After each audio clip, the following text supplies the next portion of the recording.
Hello friends, இன்னைக்கு என்ன செய்ய போறோம்னா முருங்கைக்காய் உருளைக்கிழங்கு வறுவல் தான் செய்ய போறோம். வாங்க செய்யலாம்.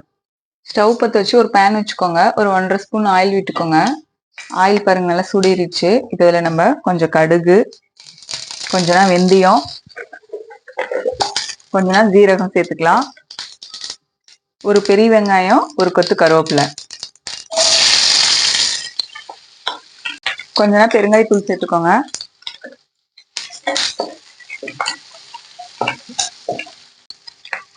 பாருங்க, ஒரு 6 பல்லு பூண்டை இடிச்சு வச்சிருக்கோம், அதையும் சேர்த்துக்கலாம்.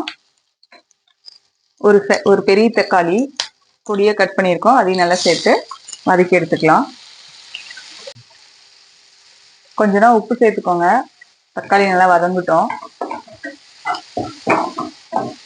பாருங்க, எல்லாம் நல்லா வதங்கிடுச்சு. இப்போ இதுல நம்ம கட் பண்ணி வச்சிருக்க உருளைக்கிழங்கையும் முருங்கைக்காயும் சேர்த்துக்கலாம்.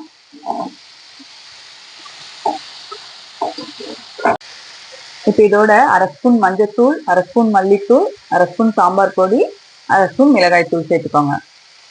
சேர்த்து ஒரு மிக்ஸ் பண்ணி விட்டுருங்க நல்லா. பாருங்க, மசாலாலாம் எல்லாம் ஒன்று சேர்ற அளவுக்கு நல்லா மிக்ஸ் பண்ணி எடுத்துட்டோம்.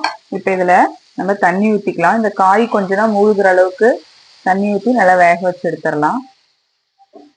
பாருங்க, இந்த அளவுக்கு தண்ணி நல்லா சுண்டி காய் வெந்து வந்துருச்சு. இப்போ இதோட நம்ம கொஞ்சம் புளி எடுத்து ஊற வச்சு தண்ணி எடுத்திருக்கோம், அதை சேர்த்துக்கலாம்.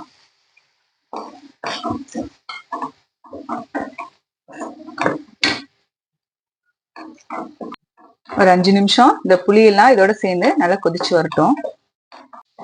அவ்வளவுதாங்க. பாருங்க, எல்லாம் நல்லா சுண்டி வெந்து வந்துருச்சு. இந்த ஸ்டேஜ்ல கொத்தமல்லி தலையை தூவி ஸ்டவ் ஆஃப் பண்ணி இறக்கிக்கலாம். நீங்களும் கண்டிப்பா இந்த மாதிரி முருங்கைக்காய் உருளைக்கிழங்கு செஞ்சு பார்த்துட்டு எப்படி இருக்குன்னு சொல்லுங்க. இந்த வீடியோ உங்களுக்கு பிடிச்சிருந்தா லைக் பண்ணுங்க, ஷேர் பண்ணுங்க, சப்ஸ்கிரைப் பண்ணுங்க. பாய்.